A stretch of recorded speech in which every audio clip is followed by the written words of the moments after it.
दोस्तों, जैसा कि आप जानते हैं कि पितृपक्ष चल रहे हैं और बहुत सारे लोग पितरों की कृपा प्राप्ति के लिए बहुत सारी चीजों को करते हैं, लेकिन हर एक व्यक्ति के मन में ये सवाल अवश्य ही रहता है कि उसके पितृ प्रसन्न हुए हैं या नहीं, या फिर उसके पितृ रुष्ट तो नहीं हो गए हैं। तो दोस्तों, आपको बता दें कि पितृ संकेत अवश्य ही देते हैं और ऐसे संकेत देते हैं जिनको जानकर आप समझ सकते हैं कि पितृ आपसे प्रसन्न हैं या फिर रुष्ट हैं। इन संकेतों को जानना और समझना बेहद आवश्यक होता है, क्योंकि इन्हीं संकेतों के माध्यम से पता चलता है कि क्या करना चाहिए और क्या नहीं, क्योंकि यह संकेत हर एक व्यक्ति को प्राप्त नहीं हो पाते हैं जो अपने जीवन में सौभाग्यशाली होता है या फिर जिसका अच्छा समय आने वाला होता है, उसे निश्चित ही यह संकेत प्राप्त होते हैं। अगर आपको भी ये संकेत प्राप्त होते हैं तो आप समझ जाएं कि पितृ अब आपके साथ हो गए हैं और अब आपको कोई भी नुकसान नहीं पहुंचा सकता है, क्योंकि पितृ जब साथ हो जाते हैं तो वो हर एक संकट को अपने ऊपर ले लेते हैं।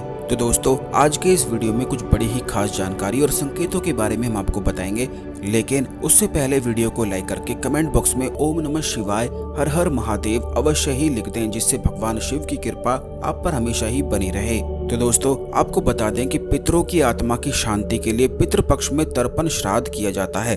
धरती पर आने वाले पितृ तर्पण से प्रसन्न होकर आशीर्वाद देते हैं और अगर पितृ प्रसन्न हो जाएं तो इसके संकेत भी पितृपक्ष में मिलते हैं। इसमें कौवे की अहम भूमिका होती है। वैसे भी आपने सुना ही होगा, जब कौवा घर की छत पर आवाज करता है तब कहते हैं कि घर में कोई मेहमान आने वाला है।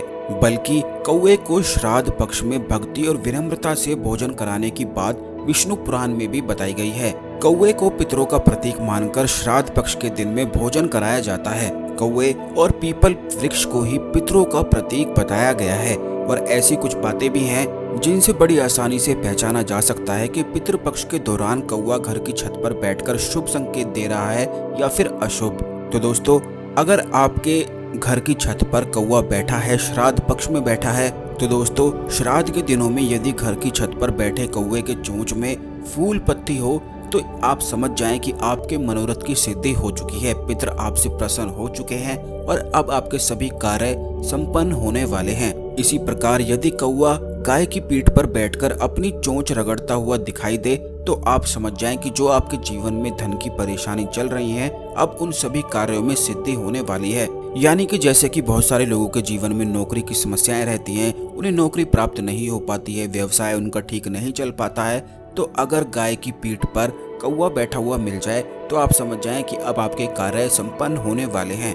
बिल्कुल इसी प्रकार अगर सूखा तिनका कौवे की चोंच में आप देख लें तो ये समझ लें कि जो आपके जीवन में कर्जा चल रहा है वह अब समाप्त होने वाला है। पितरों ने आपको आशीर्वाद दे दिया है, क्योंकि काफी सारे लोग कर्ज की समस्या से परेशान रहते हैं और पितृ बड़ी आसानी से कर्ज मुक्ति करा देते हैं। तो बस इसी तरह वह संकेत देते हैं जो हम इस वीडियो में आपको बता रहे हैं। तो इन सभी संकेतों को ध्यान से सुनकर आप अच्छी तरह से समझ लें और इस वीडियो को एक बार अवश्य दोबारा देखें, जिससे सभी संकेत आपको याद हो जाएं। इसी प्रकार अगर कौवा आपको अनाज के ढेर पर बैठा हुआ मिलता है तो आप ये समझ लें कि आपको अधिक अचानक धन की प्राप्ति होने वाली है। जैसे कि बहुत सारे लोग लॉटरी वगैरह, सट्टा वगैरह खेलते हैं तो उन्हें यह संकेत दर्शाता है कि वह अब जीत सकते हैं। इसी प्रकार कौवा अगर गाय के सिर पर बैठा हुआ दिखे तो आप समझ जाएं कि जो साधना या जो मंत्र जाप आप कर रहे हैं उसमें साधना में सिद्धि बिल्कुल निश्चित है, क्योंकि कई बार साधनाओं की सिद्धि प्राप्त नहीं हो पाती है। तो ऐसे में भी